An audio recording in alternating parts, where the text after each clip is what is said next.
It's time for your favourite film podcast. Yes, it's this week's episode of The Film File. The film show for film geeks by, those film geeks. Not these film geeks, but those film geeks. Those film geeks. We're hiring 2 extras. Yeah.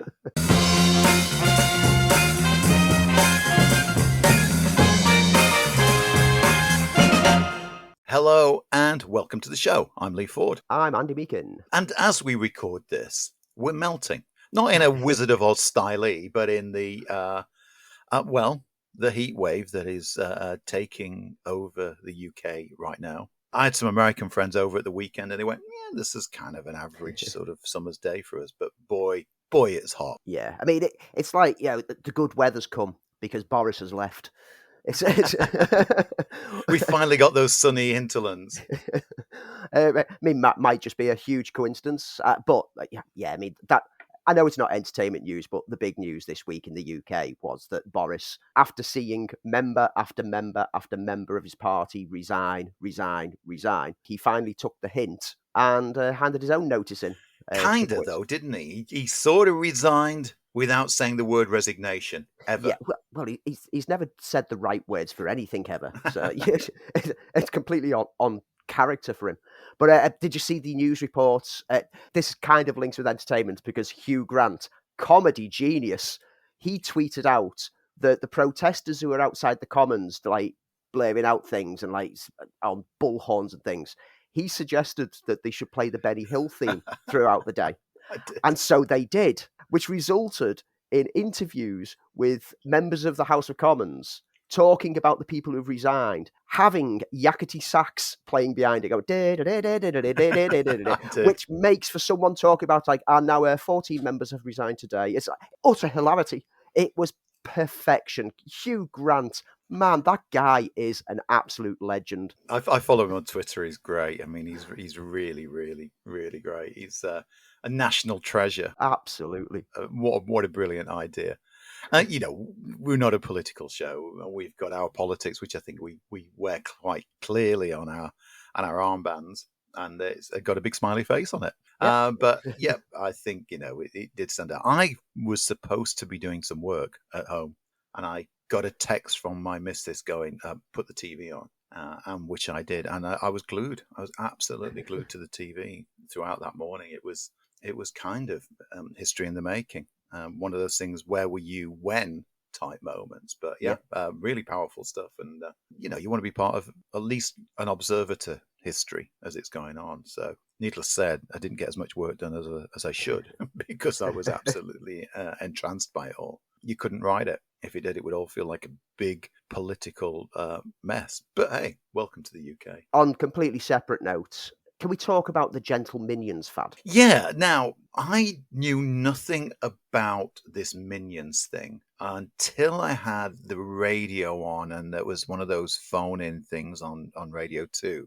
And they were going on about it, and I thought, hey, I've missed this. And also what I thought was quite strange, I'd not been asked to comment on it. So fill us in. Yeah, so a TikTok fad called #GentleMinions started up, which encouraged people to ironically go and watch the Minions film dressed in suits and yelling and shouting and taking photos and TikToking each other in the screens and throwing bananas up in the air, etc., etc. The kind of interactivity that something that we need to deep dive at some point, Rocky Horror Picture Show has on its screenings.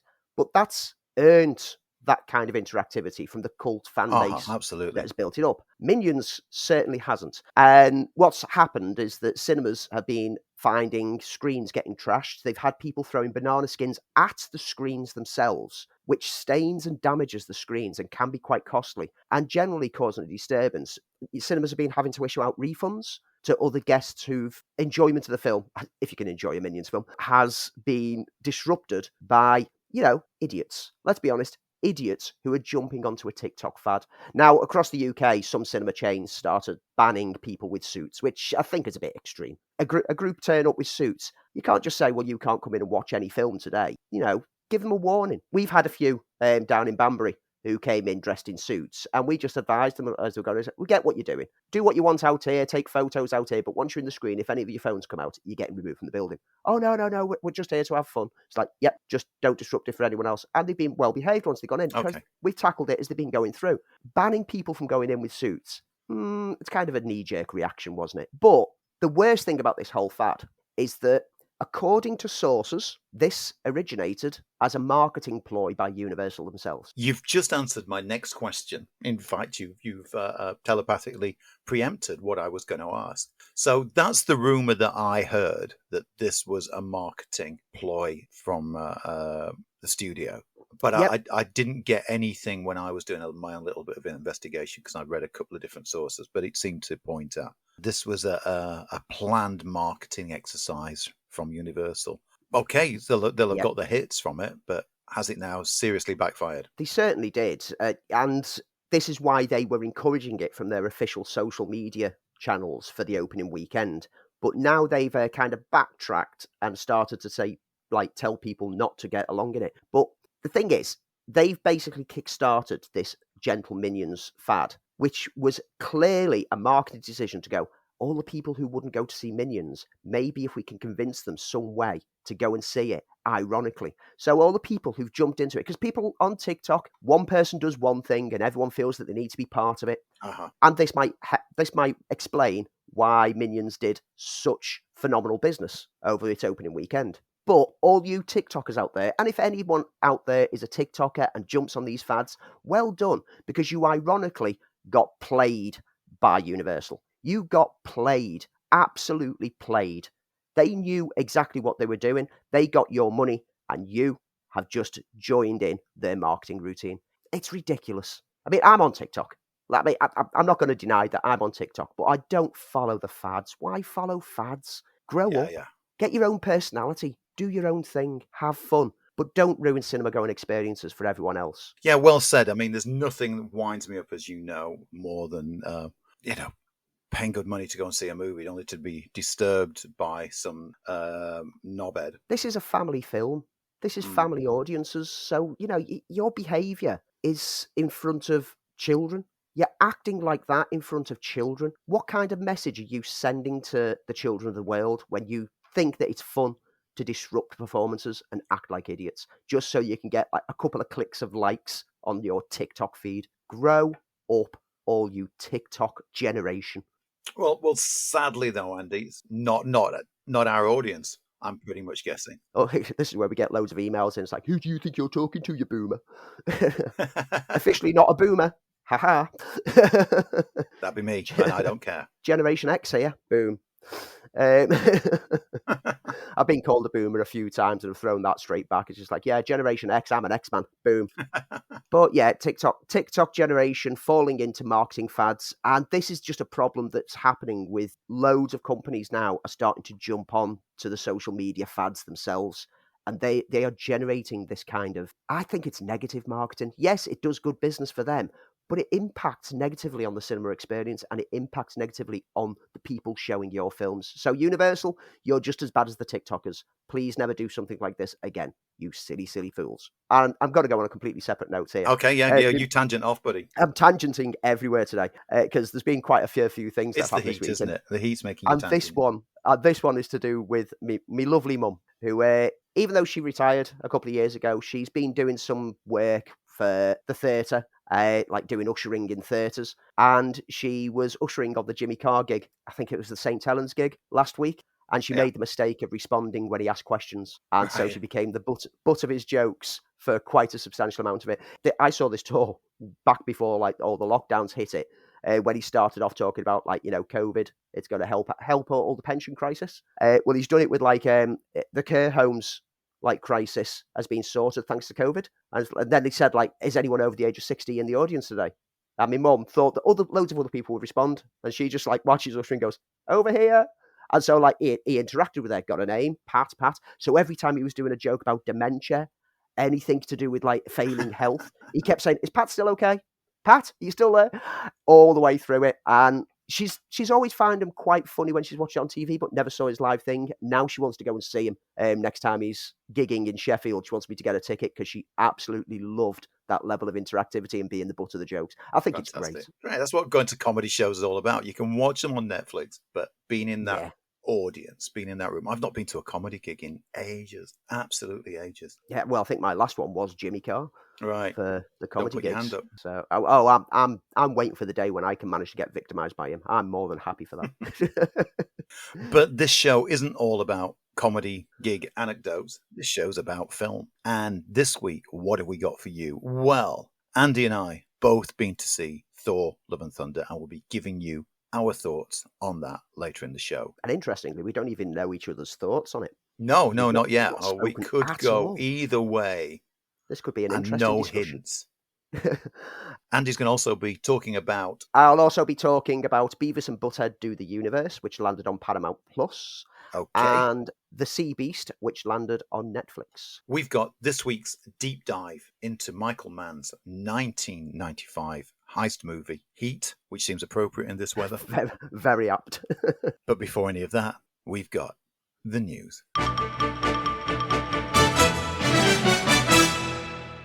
And welcome to the segment we like to call Colin, also known as News.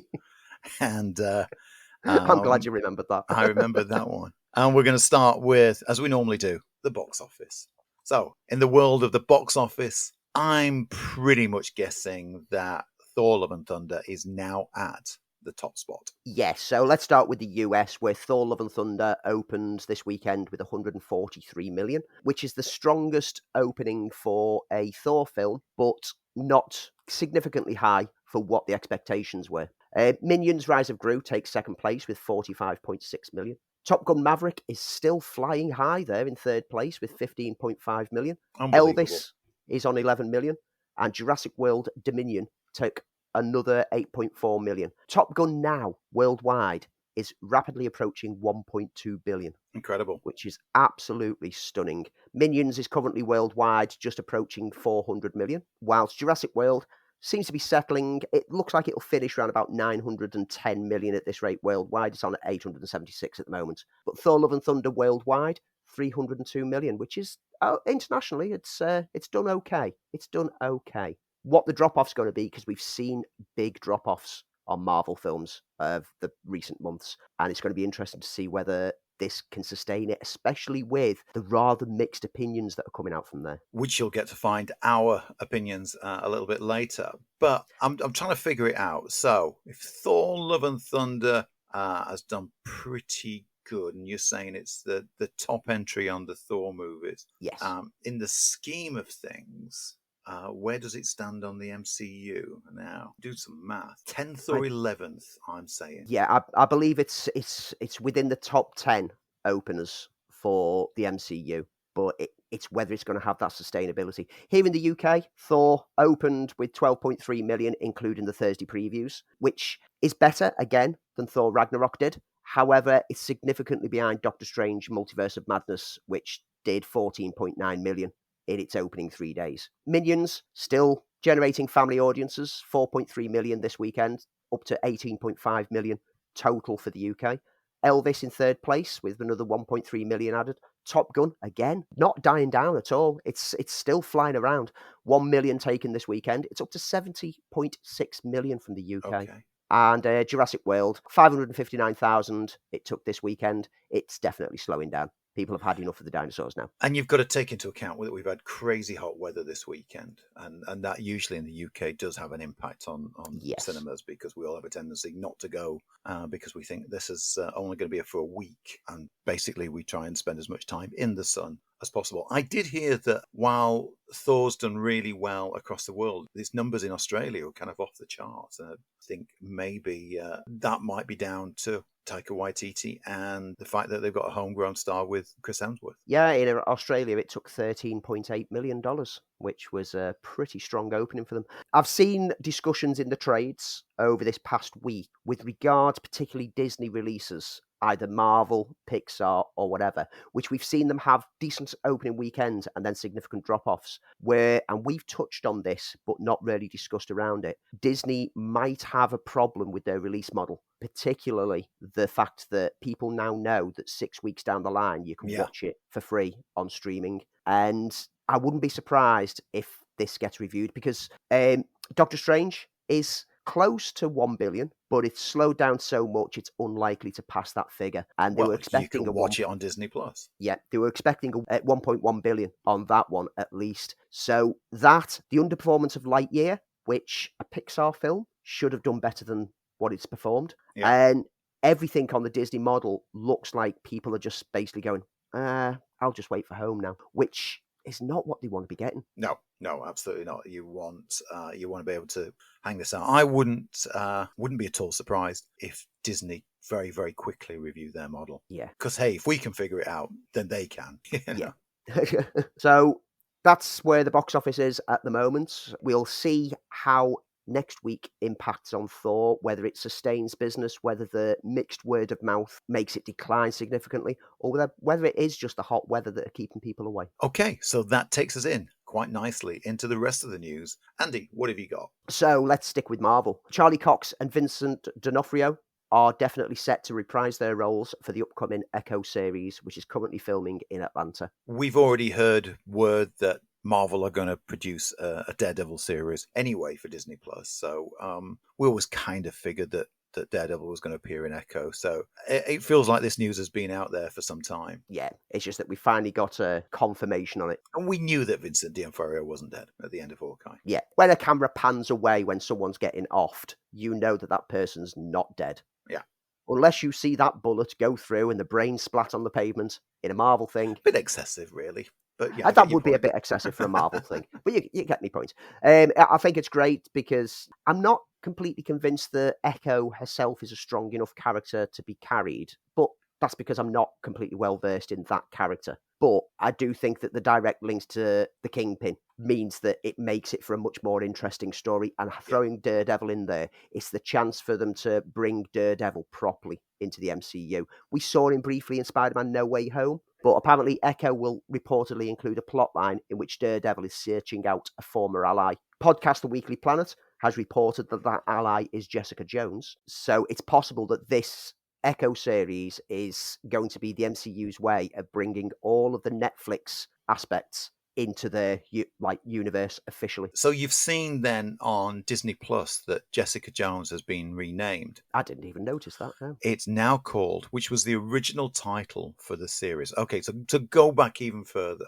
when Marvel published Jessica Jones for its Max imprint, which was its their Vertigo, an adult take on some of their characters, it was called Alias, and of course the series came out Alias, which had nothing to do with Jessica Jones. So when there was an initial proposed series, it was called AKA Jessica Jones, which kind of took care of the Alias. So, but when the series finally landed on Netflix, it just got shortened to Jessica Jones. Anyway, Disney Plus, and check this out for yourself, are billing the show as AKA Jessica Jones, which has all started all kind of speculation that there is going to be a new Jessica Jones series. Who knows at this stage? I wouldn't say that it's not on the cards, and I certainly wouldn't say that it's off the cards the way we're going. The other rumor that I'm hearing is that they want to bring back Luke Cage. They want to bring back Iron Fist, but in this particular case, they're going to recast. Which I think is a shame. I think I'm the only person on the planet, but I didn't dislike Iron Fist. I thought it was a slow burner, but by the end of the first series, it hooked me. Yeah, it was okay, and that was the problem with it. It was okay, and it took a long time. And I think that was apparent in all the Netflix series. Everything took a long time to resolve. 10, 13 episodes were far too much. Yeah. Boiling it down to 8, and you'd have got an absolutely stonking series on everything. And I loved the first series of Daredevil, and then the first season of Jessica Jones was brilliant. But they all had a tendency to outstay their welcome. And that was the problem for it. Yeah. I want to see them all get back together. I want to see the MCU grow on that street level era. And I want to see some more great shows, because I am enjoying the shows from Marvel at the moment. Still digging Miss Marvel. Still digging Miss Marvel. Very clever what they've done with it, where they've gone. Yeah, it's so smart, and it's so likable, and it's so engaging, and it's educational at the same time. It is. It is. She's an absolute charm. I can't remember her name. Iman Vellani. Full on, out of 10. She's turned it up to 11 charm. I mean, it helps that she's an actual comic book geek herself. Yeah. in real life. She's great to watch in interviews, as you can see how enthusiastic she is and how knowledgeable she is about comic book history and lore. She is clearly a comic book geek. Yeah. Sticking with Marvel, and Cloverfield Paradox director Julius Onah is going to direct the next Yeah, Captain America saw film. this land. We knew it was going to be coming. We just didn't know who was going to be directing. Anthony Mackie will reprise the role of Sam Wilson, the new Captain America. Malcolm Spellman, who was head writer and creator of Falcon and Winter Soldier series, is penning the script alongside his collaborator, Dallin Musson. So it's going to have quite solid links with the Falcon and Winter Soldier series. Right. So talking of Captain America, or well, we weren't, but we're talking about Chris Evans. He has joined Emily Blunt in a new drama called Pain Hustlers. You know about this one? I've not heard about that one. So it's a new drama. As I said, it stars Chris Evans and Emily Blunt, and it's directed by the Harry Potter veteran David Yates. Written by Wells Tower, the story here focuses on Liz Drake, played by Blunt, a high school dropout, dreaming of a better life for herself and her young daughters, who lands a job with a failing pharmaceutical startup in a yellowing strip mall in Central Florida. Lisa's charms, guts, and drive catapult the company and her into the high life, where she soon finds herself at the center of a criminal conspiracy with deadly consequences. And filming should start to kick off around August time. Sounds like an interesting film to keep a lookout for. Yeah, because we get The Grey Man with Chris Evans next weekend. Yep, I've forgotten all about The Grey Man. Absolutely. Yeah, we're getting it on. They get a cinema release first for it, isn't there? On Yeah, it's getting a limited cinema release, so there'll be a chance to get that watched. Can I just get ridiculously giddy again as I talk please about do. It's your show, Andy. as I get excited again for Greta Gerwig's Barbie movie. It'd be rude for you not to at this stage. Marissa Abela from Industry is the latest person to join the ever-expanding cast. You know, we already have Margot Robbie, Ryan Gosling, America Ferrera, Emma McKee, Kate McKinnon, Simu Liu, Will Ferrell, Issa Rae, Ncuti Gatwa, Kingsley Benadir, Alexandra Shipp, and Emerald Fennell. We don't know who Abela's going to be playing because no details of the character has been disclosed. Greta Gerwig and Noah Baumbach have wrote and are currently filming around California, which we've seen some marvelously garish shots for. And I just get more and more excited. I think I'm not the target audience for this film. I don't know. It sounds like it, Andy. You're not talking yourself out of it. I've become the target audience for this film because I just think it's because I'm so interested to see what Gerwig is doing with a Barbie film. Is it going to be tongue-in-cheek, self-referential? Is it going to be a satire of consumerism? We don't know. It might literally just be a Barbie film, and I might end up sat there with like loads of like 10-year-old girls and me getting as giddy as them watching it on the screen. I don't know. But it's just the names involved in this make it for something that it's clearly got to be the film of 2023. Let's be honest. I'm looking forward to seeing the first trailer on it. Co-star Mackie has spoken with Empire about the film recently and revealed that the production is fun, with the premise as right in the beginning we had a sleepover for the Barbies, which would involve playing games with Scott Evans and Ncuti Gatwa. Said games included table tennis. And she says that tonally the film is light, funny, silly, American, and pink.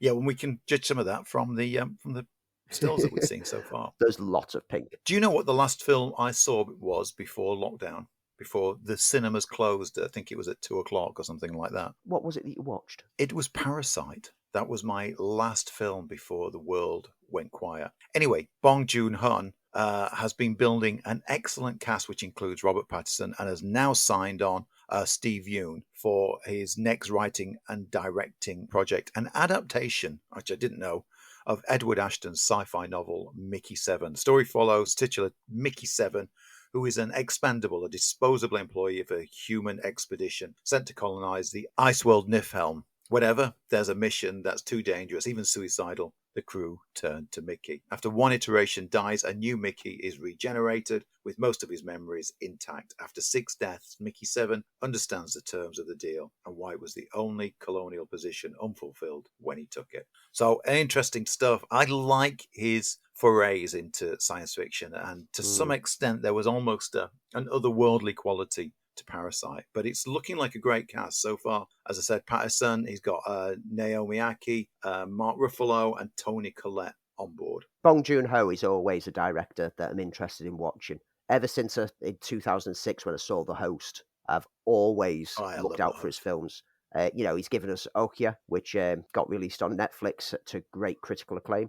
Snowpiercer, which I wasn't overly enamoured with the film. I loved the style of it. I just felt that there was more story, which thankfully the TV series is dragging out. Parasite blew me away. Absolutely blew me away. Yeah. I'm there. I'm there day one for that film. Cool. Netflix is going to stick around with the Stranger Things creators Matt and Ross Duffer. They'd be foolish not to. Those guys know how to make them money. They certainly do. They certainly know how to create buzz, and they certainly know how to use Metallica tracks in an episode. I'm so far behind, I'm telling you, on Stranger Things. So far. I'm just 2 episodes in. And you've really, because the season's episode lengths are so long, you've really just got to give yourself a good evening to go, right, I'm not watching anything else. This is it. Well, they have promised that the final season in 2 years' time will have shorter episodes than this season, which, had some 1 hour 20 and 1 hour 30 episodes. They were like mini movies, but man, they were engrossing. But the pair have recently launched their own production company called Upside Down Pictures. Of course they have. And they've outlined plans for several high-profile projects. One of them is going to be an adaptation of the Japanese manga Death Note, which is going to be completely unconnected to Adam Wingard's 2017 live-action film, which was critically panned unfairly, I think. I think people went in expecting a direct adaptation of the manga, and it wasn't. It was Americanized alternate take on the tale. I enjoyed it for what it was, but this is going to be an entirely new take on the source material from writer Sugumi Oba and artist Takeshi Obata. And the manga follows a teenager who discovers a black notebook that winds up providing him with power over life and death. But also, and this is where it gets very exciting, the Duffers are going to be working on the adaptation of Stephen King and Peter Straub's 1984 novel, The Talisman. Oh, I know where you were going as soon as you said it. Well, that's been in the stratosphere for an awful long time. I remember Steven Spielberg being connected to it. Yeah, it's gone from hand to hand. But anyone who's read The Talisman, if you've watched Stranger Things, you will see exactly what the Duffers will be bringing to The Talisman, because it's got that same kind of vibe, same kind of feel. The story, for those who've never read The Talisman, follows a young man who moves between New Hampshire and an alternate world called the Territories to obtain an artifact that will save his mother's life. Amblin Entertainment and Paramount Television are going to produce it. So finally, we might get to see The Talisman on screen.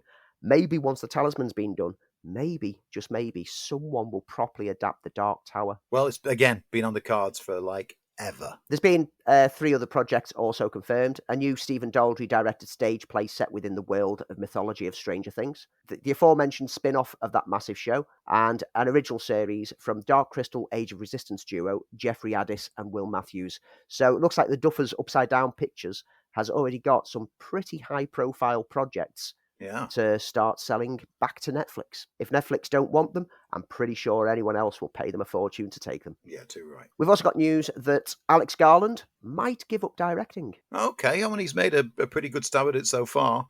I mean, out of 3, I'd put 2 at the top of anybody's list. Yep, Ex Machina definitely at the top of all of his projects. But it might not be a permanent thing. In an interview recently with Screen Daily, he's revealed he's just wrapped filming his next project, called Civil War, which will, in his words, definitely be his last film as a director for at least a while. His reason? It's actually wants to return back to his writing roots.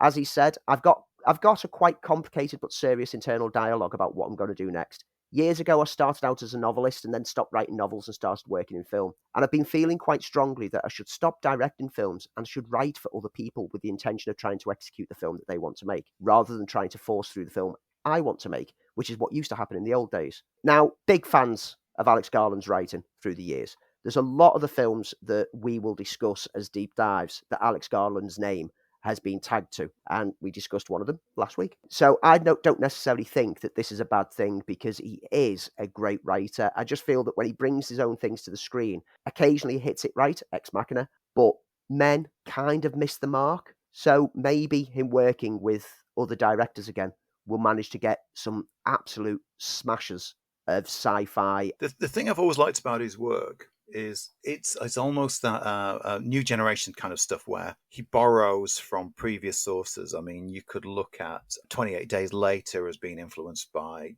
Day of the Triffids, or you can see Ex Machina, its source has been in so many other science fiction movies, but he always brings something unique to those elements. Yeah. He ties into sort of geek culture or literary culture, and then brings his own spin onto it. So I like his work. I've not got to see The Men yet, so that's still to be hashed out. Like we said, he's currently putting the finishing touches onto his Civil War, which is a contemporary war movie which stars Kirsten Dunst, Wagner Moura, Stephen McKinley Henderson, and Kaylee Spaney. And A24 are expecting to release it later this year. Okay. Quick news on Candyman remake writer, director Neil DaCosta is going to pen and helm a reimagining of Henrik Ibsen's famous play Hedda Gabler for Orion Pictures and Plan B. Which the story of this follows a woman as she navigates a house she does not want, a marriage she feels trapped in, and an ex-lover who has reappeared in her life. I have seen one of the interpretations of that way back then. There is another bit of news, but it actually ties in nicely to our deep dive later, so we'll fill it in later in the show. Yes, and I think I know what that story is. Sadly, we hate having to do this, but it's when we talk about the passing, and not just one passing this week. We've got 3. And first up, we're going to be talking about the passing of Lenny Vandolan. Now, probably potentially not a name that you're going to recognize, but you'll certainly recognize his contribution to a couple of absolutely genre classics. First up, he was the star of Electric Dreams, probably best known for appearing in Twin Peaks and Twin Peaks Fire Walk with Me, right up to his passing just the other day at the age of 63, which is no age whatsoever. He kept working, but apparently Andy had been ill for some time. Yeah, he's been struggling over the past few years with health issues and slowly declining, and 63 is definitely no time to go. I remembered him from Electric Dreams because I watched that when I was young, but he really impacted on me in Twin Peaks. As playing Harold Smith. Harold, the reclusive orchid grower. Yeah. He becomes quite key to some of the secrets of Laura Palmer's death. He's got a presence on screen. He's got a presence in everything he does, but it was a very unassuming presence. Yeah. And he kind of got typecast into that unassuming role, never getting a chance to really be a leading man after Electric Dreams, which I think is a shame because there was a lot that he could have offered. You might have seen him over recent years as well, or recent decades, in TV shows such as The Equalizer, CSI Miami, Lazarus Mann, and Chicago Hope, where he popped up from time to time playing various characters. Sad loss, and like we say, 63 is no age to go. And following that, again, sad news, and somebody who absolutely made an impact within the series that he's probably best known for, Tony Sicaro, this last week, who will be forever ingrained into our heads as Paulie Walnuts Gualtieri in The Sopranos. The guy with the wings appeared in one of my favorite ever Sopranos episodes, which was just based around his character and Christopher out in the woods, and it was just simply a brilliant piece of character interplay and tension and drama. Absolutely fantastic screen presence. But he wasn't only in The Sopranos, was he, Andy? No, he made his name for himself with appearances in Woody Allen films.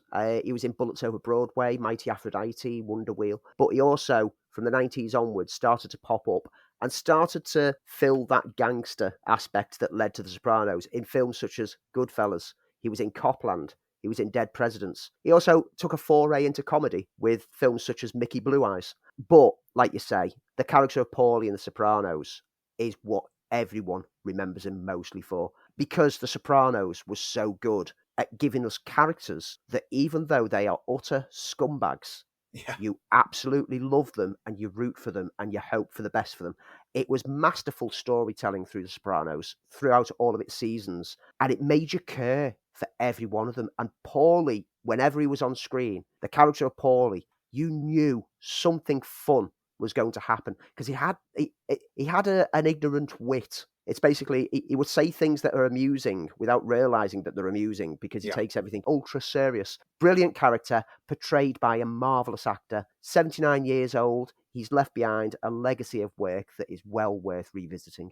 And of course, we can't talk about sad losses without having to mention James Caan, who passed away this week, who was an incredible screen presence, going right back to the beginning of his career with if you were on screen with John Wayne and Robert Mitchum and still shine, then you just proved what an actor and what a personality you are. And he was in 1966 movie El Dorado.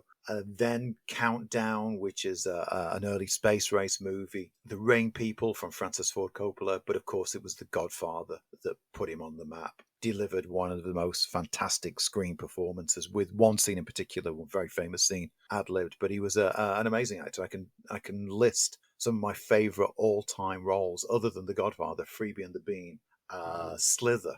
He was excellent in The Gambler, and never didn't have in his lifetime turn in a bad performance. Even if it was in Dick Tracy or in Alien Nation, he was always phenomenal. Yeah, he was also in my favourite director's first film, Bottle Rocket. Again, he was someone who was in Mickey Blue Eyes, because it seems that everyone who was anything to do with gangsters was in Mickey Blue Eyes. But I think for me, the one that first made me sit up and take notice of him and then go back and seek out his other works was the adaptation of Stephen King's Misery, where he played Paul Sheldon. And the interplay between him and Kathy Bates through that film is tense, engaging, and both of them are on perfect form through it. There's a film that we're going to deep dive at some point. Yeah. I mean, when it comes to finding your own personal favourite James Caan performance, I had to go for the show in advance, and I just couldn't, Misery, Rollerball, Michael Mann's first film, Thief, which he was just absolutely brilliant, and was the first of that kind of neo-noir style of thriller. Absolutely amazing. Yeah, you're right. It was Mr. Henry, wasn't he? He played in Bottle Rocket. Yes, he was one of those actors who you couldn't typecast as he does this genre, because he literally dipped his toe in everything. Yeah, he's done animated movies, Cloudy with a Chance of Meatballs 1 and 2. He's done comedies like Elf, Get Smart. He's done dramas. He's done horror. He's done Gangland, everything. He's done every aspect of every genre, and he was always someone to watch in anything that he was in. His name was circulated way back in the 70s as being one of the actors they wanted to play Superman. Couldn't ever see him play Superman, but you could see the considerable amount of talent that he would have brought to the screen, and did in many, many different films. And as Andy said, in many, many different genres. He played against it all. He will be sadly missed. And that's James Caan, who passed away aged 82. And that is this week's The News.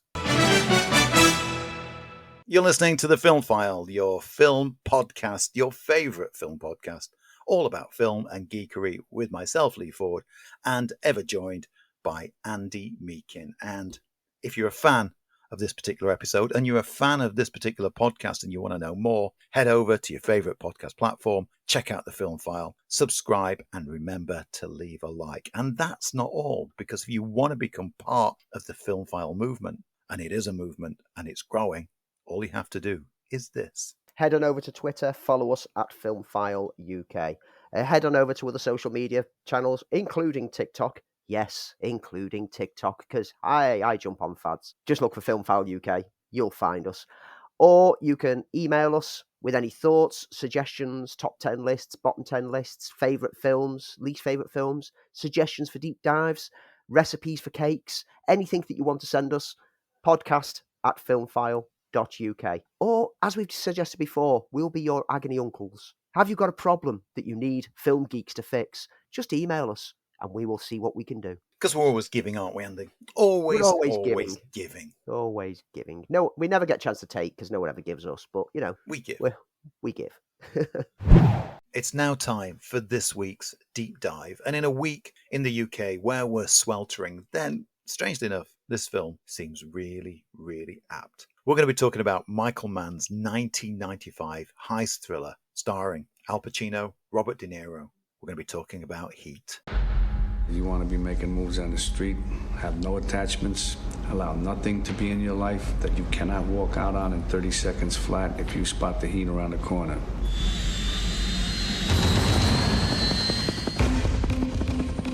In the city of Los Angeles. Recognize the MO? MO is that they're good. If you think these guys are scoring once and passing through, I doubt it. A relentless police detective is on the trail. What do we got? Of a master thief. You're fugitive number one with a bullet. It's double the risk here. You're wrong. It's 4 times the risk, and I'm double the worst trouble you ever had. Clear! Now, for the first time, Academy Award winner Al Pacino and Academy Award winner Robert De Niro collide. If I'm there and I gotta put you away, I'll tell you, you are going down. What if you do got me boxed in, and I gotta put you down? Because no matter what, you will not get in my way. I will not hesitate for a second. So Heat, a 1995 American crime drama, which featured not only two of the biggest acting names of our generation, Al Pacino and Robert De Niro, and also an ensemble cast that included Tom Sizemore, Jon Voight, Val Kilmer, and a very young Natalie Portman. Along with names such as Danny Trejo, William Fichtner, Jeremy Piven, Henry Rollins, Ashley Judd, Hank Azaria. I mean, this is a stacked cast. Tom Noonan, who'd worked with Michael Mann on Manhunter, is also in there. So the film follows the conflict between an LAPD detective played by Pacino and a career thief played coolly by Robert De Niro, while depicting its efforts on their professional relationship and their personal lives. It's probably best known for one of the most brilliantly choreographed and bizarrely accurate shootout scenes that I think has ever been depicted on the screen. And if anything's been done better, then this was the game changer. It's a long film. It's a film that is intricate and detailed into the lives of two guys who are both at the outside of their own professional lives. Depending on your point of view, you're drawn to either one of the characters and becomes your lead character. And for me, it was always the Robert De Niro, Neil McCauley character who was the most intriguing. But I have a lot of time for this film, and I've not gone back and watched it as Andy has, because Michael Mann has this tendency to play with his own work and recut it, and it's one of those films that for me plays so well in my memory that I don't want to see a changed version. But Andy, you got to watch it again quite recently. I did, yes. The film is inspired by a real-life detective, Chuck Adamson, which Al Pacino's character is largely based upon. It was chasing one particular villain, Neil McCauley, which is who Robert De Niro's character is named after. Whilst it doesn't actually follow the events of real life, it was inspired by this one man who was determined to take down one career criminal. And there's other people involved in the film, other characters involved in the film, which are inspired by real-life criminals. And this is what Mann does so well. He takes the inspiration. Jon Voight's character is based on Eddie Bunker, who served as a consultant to Mann on the film. This is another one of those films that, and I say this very often, that it's been a couple of decades since I last saw it. I mean, it's got to be the late 90s on home release when I properly last watched it. I've caught clips of it when I've been flicking through the channels on TV. Yeah, about the same for me, Andy, to be honest. But I'd not sat down from start to finish, and I'd particularly not sat down from start to finish with the now standard version that you get, which is the director's extended 170 minutes version. And this was the first time that I watched it. And because it's been so long since I watched the film, I couldn't tell you exactly what was different in that 170 minutes. And I think that's a good thing, because I didn't detect anything that had been shoehorned in that should have left cut. I found from the start to finish, I was engrossed with it this time round as I was that very first time that I caught it. And what engrosses me about this film is not only does it start off quite hot with some great action, it draws you into two separate lives. Like you say, you try to decide which one you want to root for, the career cop or the career criminal.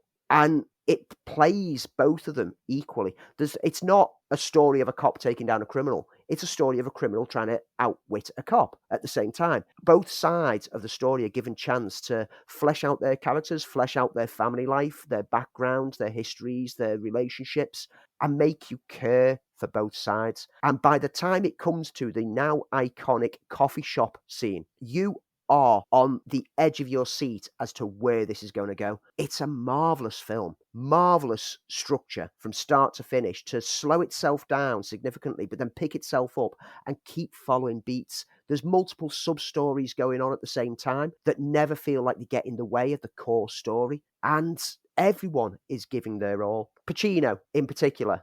If you watch the film, you'll notice that his character tends to go into strange, shouty outbursts and eccentricisms, and that's because in the early part of the script, it said that he had a cocaine addiction, right? Because he's playing a cop who used to be undercover in the drug squad, and so he'd become addicted to cocaine, as we've heard from historical evidence and documentaries that a lot of undercover cops end up falling into patterns, and so Pacino drew on that, even though it got removed from the script later on. He drew on that and says, no, I'm going to still play it that way. And that gives his character a kind of edge to it. And it makes it so that you're not always rooting for the cop, because at times he comes across as unlikable because the cocaine is affecting him. And that helps the film. And in complete comparison to that, you've got De Niro really underplaying the role, who's someone who's calm, forever calculating, even to the point when he falls in love, and he has that tremendous line about being able to walk away from anything that you care about in seconds flat when the heat goes down, so to speak. The history of this is quite an interesting one, because there was a previous version of this entitled LA Takedown. So Mann wrote a 180-page draft of Heat, which he wrote and rewrote after making Thief with James Caan in 1981, hoping to find a director to make it and still mentioning it publicly in promotional interviews for his World War II horror movie, The Keep. He offered the film to his friend, the great Walter Hill, who turned it down. So following the success of Miami Vice, his other TV series, Crime Story, Mann wanted to produce a new crime TV show for NBC. He turned in the script that would become Heat into a 90-minute pilot version of that, featuring the Los Angeles Police Department Robbery and Homicide Division. It featured an actor called Scott Plank, insert your own laugh line there, in the role of Hannah, and Alex MacArthur, who was kind of an up-and-coming young thing at the time, playing the character of Neil McCauley, renamed in this to Patrick McLaren. The script was abridged down to almost a third of its original length, omitting any of the subplots and any of the supporting characters. The network were initially unhappy with Plank in the lead role and asked Mann to recast Hannah's role. Mann declined. The show was cancelled and the pilot was aired in August 27, 1989, under the title LA Takedown. I've seen this version. I think I must have seen a DVD or a VHS of this, and it's very strange because for most of it, the beats are exactly the same. Anyway, Mann had decided in 1994 to shoot a biopic of James Dean, but in favoured that he turned to finally getting round to directing Heat. And of course, the big draw of it and the way that the marketing was built for this film was having Pacino and De Niro, who'd been together kind of in The Godfather Part 2, but never ever shared a scene. Keanu Reeves was originally cast in one of the supporting roles that ultimately went to Val Kilmer, and the rest is kind of history, and including the very famous LA Takedown scene. The film is well regarded for the action moments, the heist being so well planned, but in particular the weapons usage throughout the film. Ex-British Special Services Sergeant Andy McNabb, who has quite a lucrative career churning out books, was a technical weapons trainer and advisor on it, and he went through extensive training with all the actors for 3 months using live ammunition before shooting with blanks to make the takes work and to make everything look authentic. Like, these were trained professionals, these were experts, these were mercenaries who turned criminal, and also the police side of it, they were supposed to be, top crack ops teams to take down career criminals, and so it needed to look right. And it looks so right that ever since the film came out, there were stories about how the US military would show moments from the film as part of the training on how to escape from combat effectively in the middle of a firefight, how to correctly carry and reload. Val Kilmer in particular had been singled out by quite a lot of people as being absolutely spot on with his weapons handling throughout the film. It's that level of detail that as a casual observer, as just a general cinema goer, you wouldn't pick up on. But when you know about it, when you watch it, you start to notice how much more efficient the weapons handling seems in this film than what it does in other generic action films. And this is something that Mann was very good at. He's always good at digging down into the fine detail that isn't actually necessary, but it gives it a gritty realism. It gives it a sense of believability. They'd done the same, hadn't they, on Last of the Mohicans, for instance? Yeah, Mann brings such a grounded realism to pretty much all of his films, which is what makes them engaging.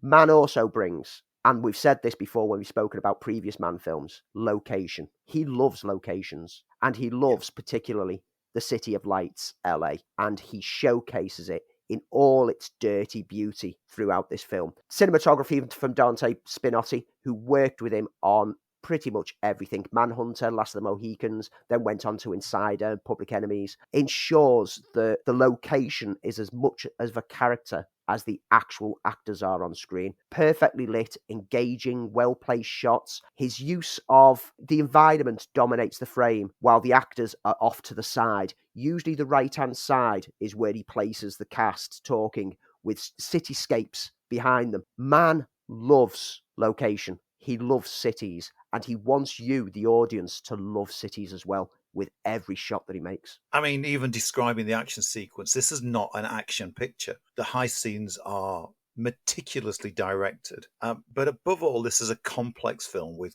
complex, insightful dialogue that is necessarily in showing not just the professional lives, but the home lives of these characters, and that they're not trapped in some sort of heist cliche movie. These are people who are articulate characters who talk about what they feel and talk about what's going on in their world and the drama that brings to it. And I think it rises above a lot of very, very similar sort of heist movie because it's intelligent. There's a lot going on. There's a poetic nature to it, and that plays out especially in the Pacino De Niro scene, which is at times gripping and at times mournful and poignant. It's a beautifully directed movie and with some beautiful performances in it. That Pacino and De Niro coffee shop scene is a masterclass in tension and setup. Breaks the film up slightly, but sets up everything that's going to happen from that point onwards. And having, a career cop and a career criminal just having a casual discussion about what their plans are, and it's just a brilliant moment in the film. Yeah, these are two people who are in awe of each other in some way and have a respect of each other. And it's that gives it something extra towards a normal heist movie. A normal heist movie would just have them trying to catch each other or trying to outwit each other. This is I would stop, but I don't want to kind of routine. And it's beautiful scene, absolutely beautiful exchange. And it's things like that that lift it above the normal filmmaking. When I rewatch this week, I now already want to revisit it again. And that might be possible because back in 2016, Mann announced he was delivering a Heat prequel, but in novel form, as part of launching his own company, Michael Mann Books. Mann stated the novel would function as both a prequel and a sequel, with the plot taking place before and after the film's main events, collaborating with Meg Gardiner with a release date for this year. But there is, and we were going to mention this in the news, a potential offshoot in some kind of development. Yes, it's gone from just being a novel, which is due out next month. Wow. So we'll be able to read the prequel and sequel next month, to Mann seeing the project as a film. He's been speaking with Empire over this past couple of weeks, and in his words, it's totally planned to be a movie. Is it a modest movie? No. Is it a very expensive series? No. It's going to be one large movie. And part of the reason for that is the film Heat has sustained relevance in the pop culture landscape in a way even his other films haven't. It's sustained in culture. It's known. I could delude myself into thinking that the whole world is familiar with it. But when you check out its prominence in home video for over 20 years, this thing really has legs. People are still watching it. People are still talking about it. It's a brand. It's a kind of Heat universe in a way, and that certainly justifies a very large, ambitious movie.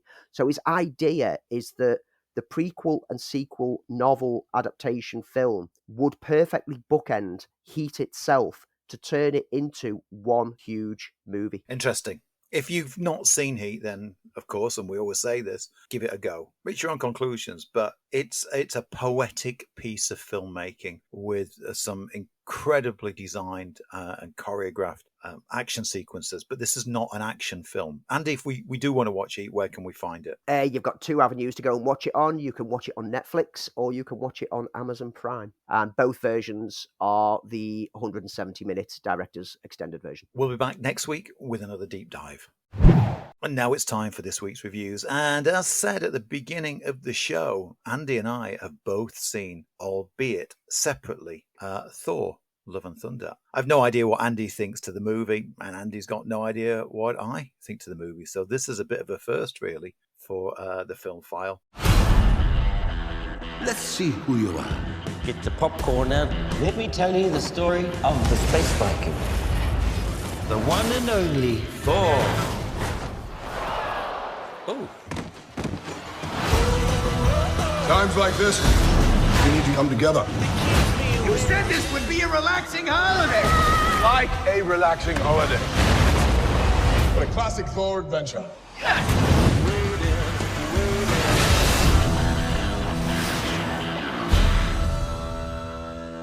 After the events of Avengers Endgame, we now find the mighty Thor gadding about the universe with the Guardians of the Galaxy. But Thor is in a so-called midlife crisis. He's got his god body back just in time to battle the maniacal villain, Gore the God Butcher, played by Christian Bale, who is doing exactly that, going round, for reasons best known to the plot, killing gods of every persuasion. Into this we bring an old flame, Jane Foster, a return to Natalie Portman, who shows up out of the blue, wielding his old hammer Mjolnir and going by the name of the mighty Thor. Directed by Taika Waititi, starring Chris Hemsworth, starring Christian Bale, starring Natalie Portman, featuring Russell Crowe.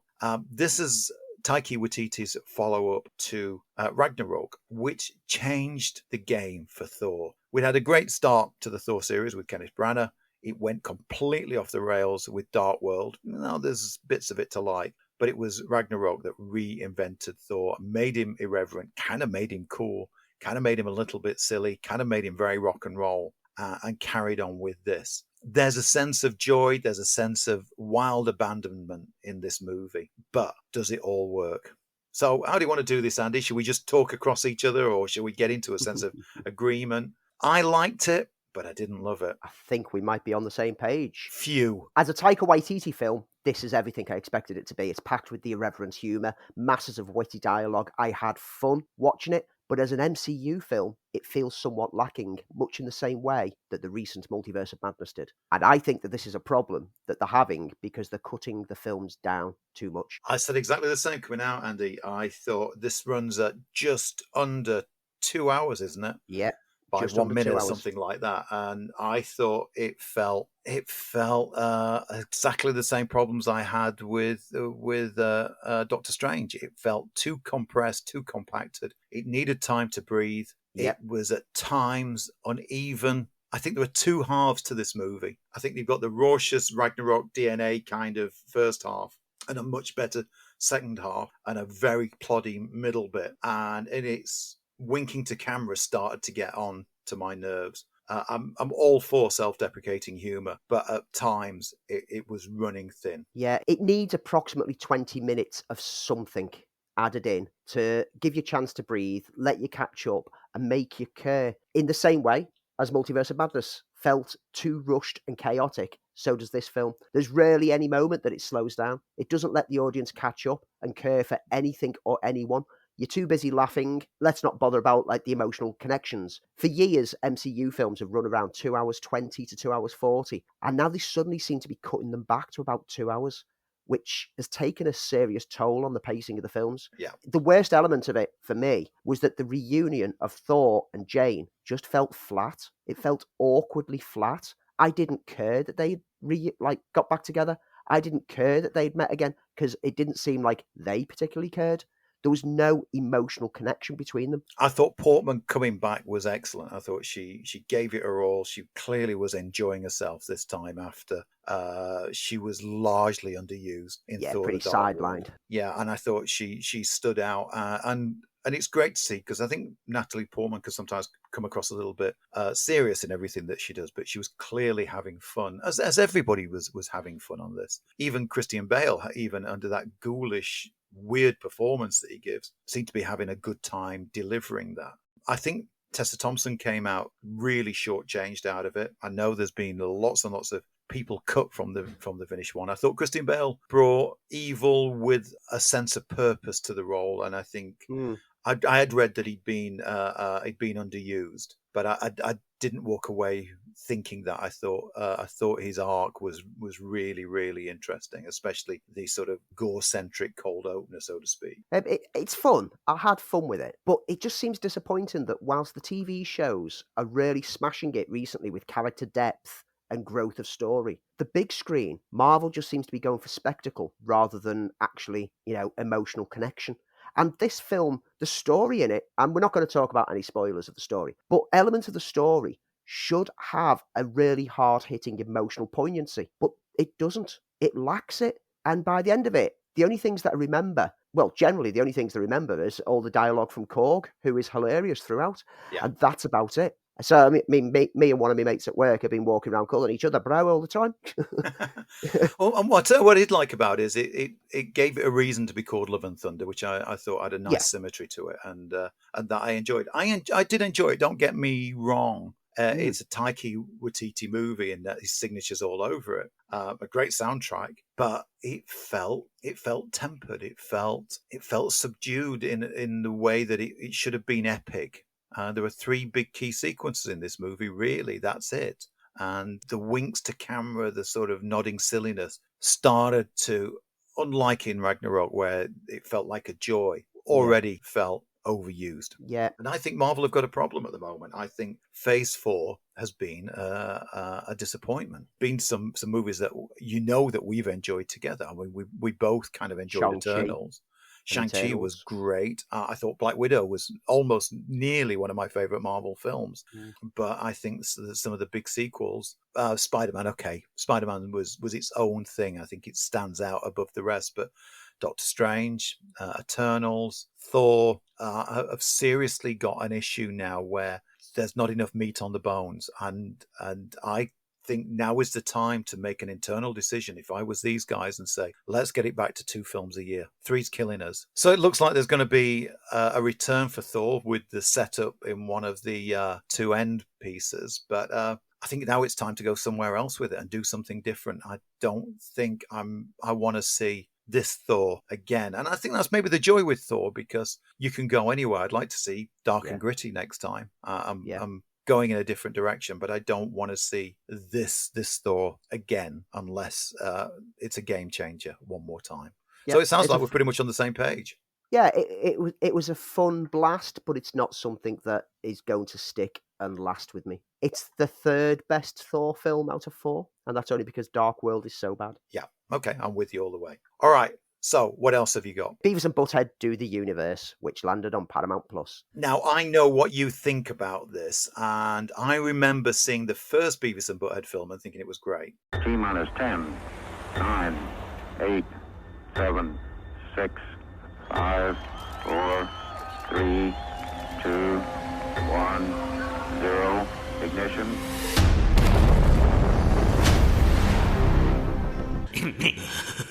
The Earth sucks. Wait a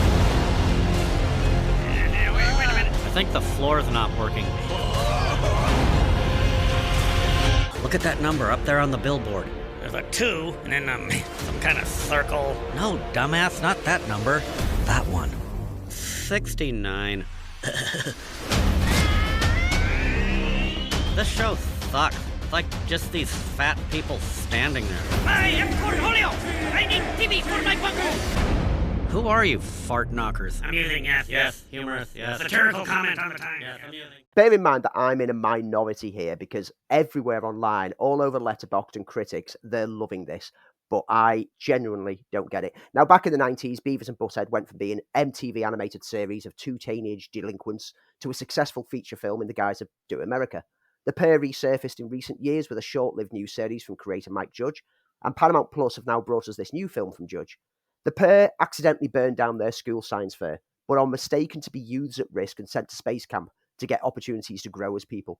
But they become obsessed with Captain Serena Ryan, believing she wishes to have sex with them, which leads to an incident in space that winds up throwing them through a black hole to the present day. Cue confusion over modern society and tech, whilst the pair continue to wreak havoc everywhere that they go in their quest to get laid. Now, either the humour of Beavis and Butthead hasn't aged well, or it was never funny in the first place, or I've just outgrown it, or I did far too many drugs in the 90s. Probably all of that, to be fair. But this was a painful viewing experience. Probably the most painful viewing experience this year. It feels like the story could have worked as a 10-minute animated sketch, the like of which they used to do before they mocked some rock videos on MTV. But it dragged for a tiresome 86 minutes of what I found unfunny, droll, and severely dated garbage. Fond memories of the show and the movie have swiftly vanished. I have no interest in revisiting the old show as a result of watching this film, because within the first 15 minutes, I found it unengaging and a chore. The attempts to be clever with the people from the 90s interacting in a modern world falls so flat because we've seen it done so often and much better elsewhere, including by amateurs on YouTube who do it. So all that's left is the and obsessions with getting laid. and I just don't find it funny. It tries to steal from Rick and Morty with a multiverse of Beavis and Buttheads in a Council of Rick-styled aspect, and does a very poor job of it. Unless you're 14 years old, or simply never grew up, or you're still on drugs, this is probably one to just skip. Okay. No, I've got a lot of love for the first one, but I think I'm out based on what you've said, Andy. Just stick with your memories of how it used to be and don't risk this one. But like I say, I'm in the minority because a load of other people are lapping it up and saying it's just like the old Beavis and Butthead. But I think that's the problem. It's just like the old Beavis and Butthead, and that was the 90s. And where do we find this again, Andy? Paramount Plus, so not many people watch it anyway. My pick of the week is The Sea Beast, which landed on Netflix. Know nothing about this. I did see it land. I've not seen anything in the way of reviews, so tell me, what's The Sea Beast like? For a sailor, a map tells of seas to be explored, of great reward and great peril. But it's where the map ends that the true adventure begins. It's below us.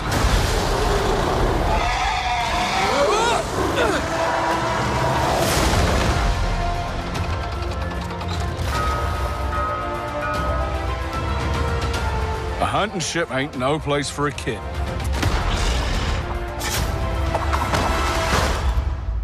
You're amazing.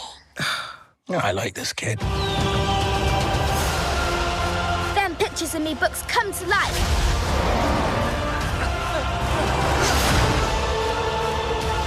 For it's out there in the vast unknown that we find who we truly are.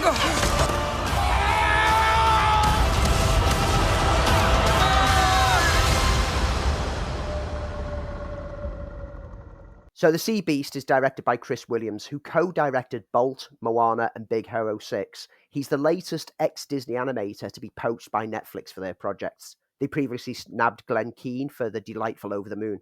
And he brings us a tale of high seas adventures during mythical time when monsters roam the seas.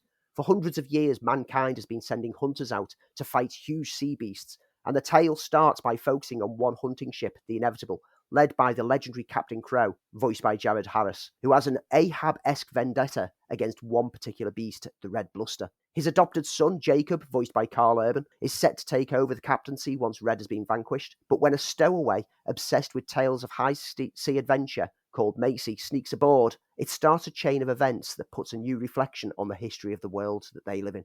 It's entirely predictable as to where the story will tread, but that doesn't take away from the thrills that the delicious animated feature offers.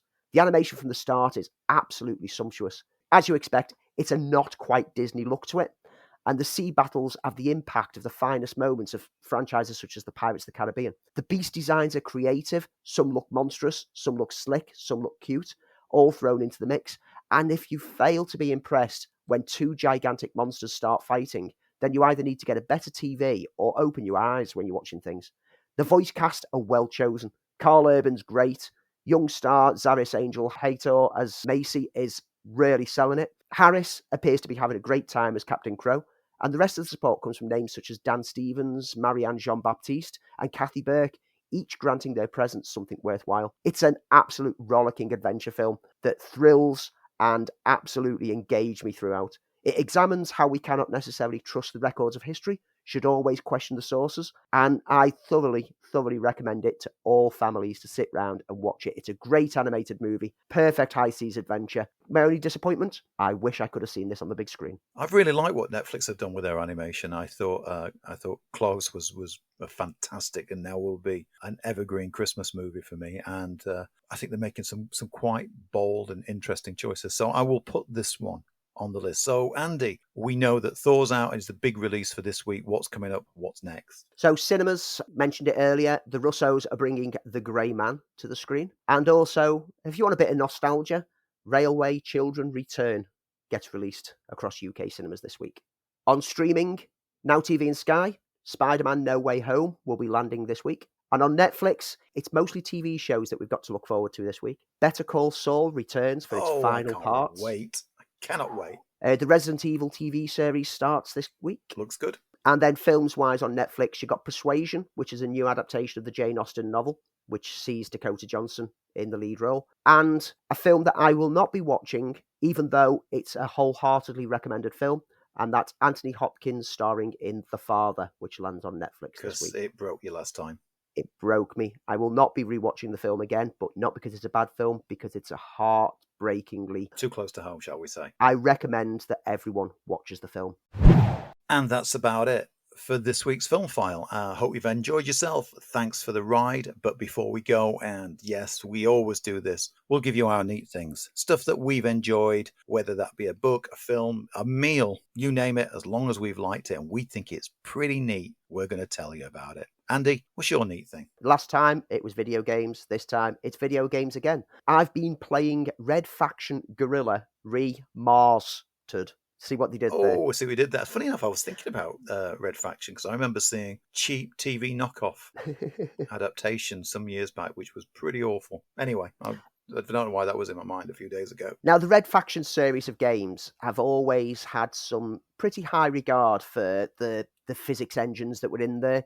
My favourite game that ever came out was Red Faction Guerrilla, which took a third-person aspect, and it was one of those ones where whilst you've got missions to do, it's a very free-roaming environment, and you can just go around sabotaging complexes on Mars. And so I decided, what the heck, I'm going to get the remastered edition for the PS4, which I can play on my PS5. See if it still holds up to what I remember from way back in the past when I think it was a PlayStation 2 game originally. Yeah, it was. I do remember it on PS2. And I'm absolutely loving it. Remastered engine plays pretty much the same way. It just looks a bit better. They've polished up the graphics more than anything else, but the physics engine is still there. There's so much fun in going around creating destruction with varieties of weapons and slowly upgrading all your kit. You're basically the resistance fighting against the oppressive corporation who are controlling Mars. And you have to take zones after zones after zones. Now, if you've never played the Red Faction games, and particularly Red Faction Guerrilla, if you've played the Mad Max game in recent years, that game was heavily inspired in game design. Okay, that looked good. I never played it. I always thought it looked kind of neat. That was inspired by Red Faction Guerrilla, not just in look and design, but in actual structure of, the free world roaming, picking up submissions, etc., and decimation and destroying complexes.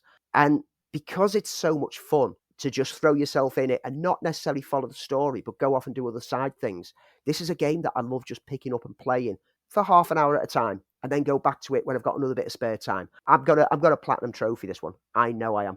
Because I know I can complete this game because I have done multiple times in the past. But it's a great example of a remaster of a game that doesn't damage the original product. And my nostalgia for the original game certainly stood up well while playing it. I'm loving Red Faction Guerrilla, and I thoroughly recommend that anyone picks it up. It's quite cheap on the store, or if you've got PlayStation Plus Premium, it's there for free. Well, my neat thing ties into Thor Love and Thunder. I went back over the last week and started reading Thor, the Goddess of Thunder, written by Jason Aaron, whom I'm a big fan of, illustrated beautifully by Russell Dotterman.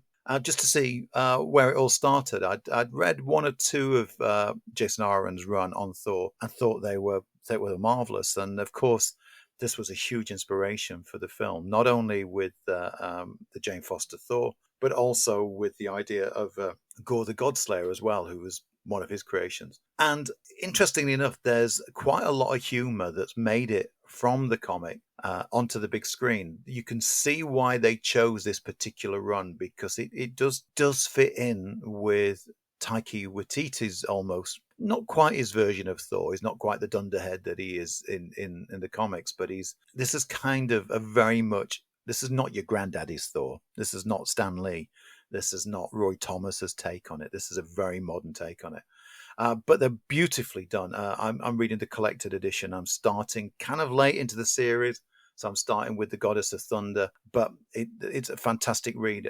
Jason Aaron breathes life into Thor, makes him feel relevant, makes him feel up to date as a character. For me, it was never a character apart from Walt Simonson's run that I ever really enjoyed. I found it to be very dull, and I think that's always been kind of the problem with where to take him in the movies. What do you do with him? But in the last couple of years, starting with Straczynski's reinvention of Thor, and then the great Matt Fraction's run on it, Jason Aaron really is the Thor writer. So if you want to check it out, see where the story started, you can either check out Volume 1, The Goddess of Thunder, which introduces us to Jane Foster as Thor, or you can read the Godslayer series, all by Jason Aaron. All look beautiful, all well worth a read. And that, guys, is it. We're done. We're out of here as we melt away into the night and pray for just a little bit of relief from the heat. But Andy, always a pleasure. Aye, always a joy.